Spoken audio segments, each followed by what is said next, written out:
So you're going to open up the app, and the first thing you'll do is choose your name.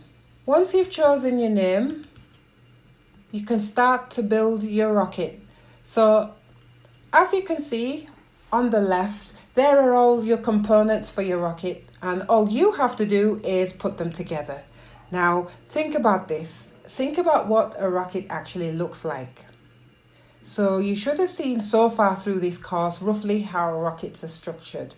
You need fuel, you need engines, you usually need different sections we call stages. So have a look at this one and see how all the stages are connected. Now this rocket in particular does not work, it crashes. It doesn't even lift off properly, but you get the idea. Don't forget the separators. Separators are important. Those little rings that you can see, they connect different stages of the rocket. The handy thing about those are because you need to ditch parts of the rocket on your journey, and you don't want to be taking empty trash into a landing on the moon. So build smart thinking stages.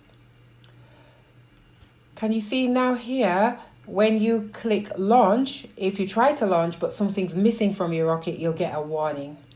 A solid plan to follow would be to place a capsule at the very top, perhaps attach your landing legs to the landing part of the capsule inside also.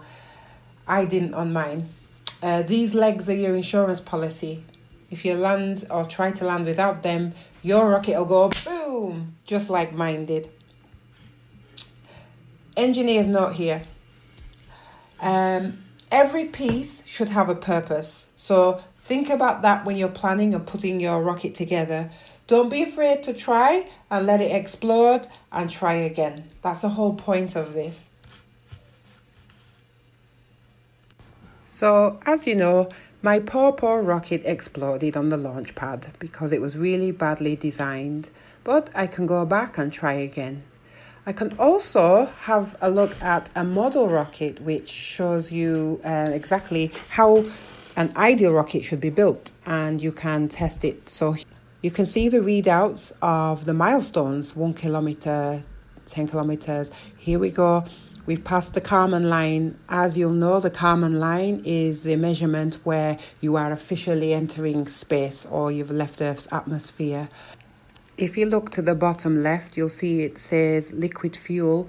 That's the fuel you have in your tanks, and once it's gone, then unfortunately you run out of fuel, and that's why on the right you'll see that you have access to the throttle for the engines. So the faster you make it go, the less fuel you're going to have to complete.